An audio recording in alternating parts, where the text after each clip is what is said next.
আসসালামু আলাইকুম সবাইকে। প্রগতি অ্যাসোসিয়েশন বাংলাদেশ পিএবি এর প্রথম জাতীয় কাউন্সিল চলছে, আপনারা সকলে নিশ্চয়ই অবগত আছেন।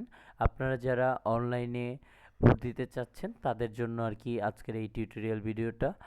মানে কিভাবে আপনারা অনলাইনে ভোটটা দিতে পারবেন, তার জন্য আপনাদেরকে যেই লিঙ্কটা দেওয়া হবে ওই লিঙ্কটা কপি করবেন।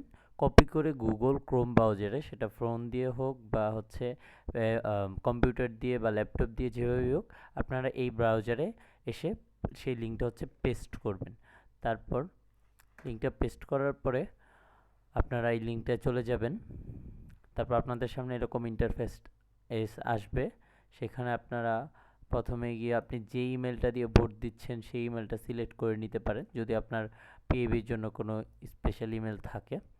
তারপর আপনি হচ্ছে আপনারা নিশ্চয়ই পিএবির রেজিস্ট্রেশনের সময় যে ইমেলটা দিয়েছেন সেটা নিশ্চয়ই পিএবির জন্য স্পেশাল ইমেল। মানে পিএবির রেজিস্ট্রেশন করার সময় আপনারা প্রত্যেকে একটা মানে একটা ইমেল দিয়েছেন, সেই ইমেলে আপনারা হচ্ছে সিলেক্ট করে ভোটটা দিবেন। এতে করে আপনার পরিচয় জানতে অনেক সুবিধা হবে।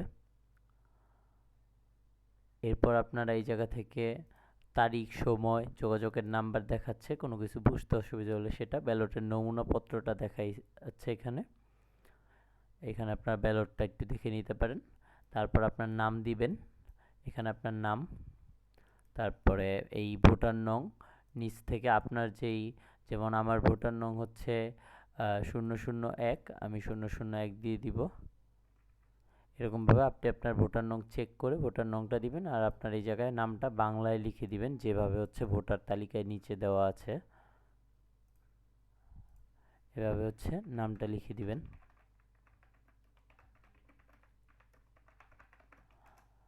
তারপর আপনার হচ্ছে এই জায়গায় আপনি ভোট দেওয়ার নিয়মাবলী লেখা আছে যে আপনার ভোটের জন্য বরাদ্দকৃত নম্বর হচ্ছে 6, অর্থাৎ আপনি 6 মার্ক টোটাল ভোট দিতে পারবেন। শুধুমাত্র যে কোনো 3জন প্রার্থীর মধ্যে এই 6 মার্ক আপনি বন্টন করে শুধুমাত্র যে কোনো 3জন প্রার্থীকে ভোট দিতে পারবেন।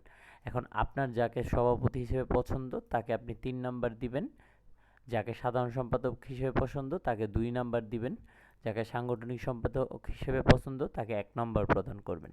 টোটাল 3, 2 আর 1 মিলে 6 মার্ক হয়। এইভাবে আপনাকে নাম্বারটা বন্টন করতে হবে। আপনি যে 2জন প্রার্থী আর যে মোট তো আমাদের ভোটার 5জন, মানে প্রার্থী আমাদের কিন্তু 5জন। তো আপনি 3জনকে 3টা পদের জন্য ভোট দিলেন, আর যেই 2জনকে ভোট দিবেন না তাদের ক্ষেত্রে আপনি এই যে এক্স নাম্বার প্রদান করবেন, অর্থাৎ তাদেরকে কোনো নাম্বার দিবেন না, এক্স নাম্বারের অপশনটা সিলেক্ট করবেন।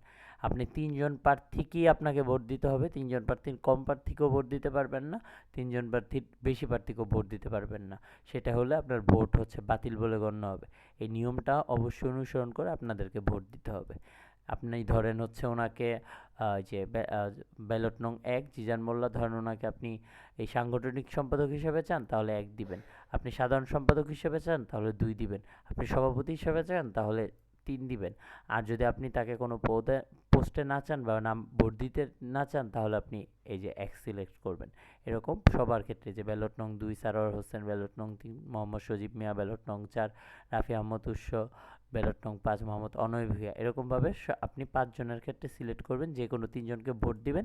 আর বাকি 2জনের ক্ষেত্রে এরকম এই কোর্স বা এক্স এটা সিলেক্ট করে আপনি ভোটটা সাবমিট করে দিবেন, তাহলে হবে। আপনি যদি কোনো কিছু মিস থাকে তাহলে আপনার ভোটটা সাবমিট হবে না। সব কিছু পূরণ করেই আপনাকে ভোটটা সাবমিট করতে হবে।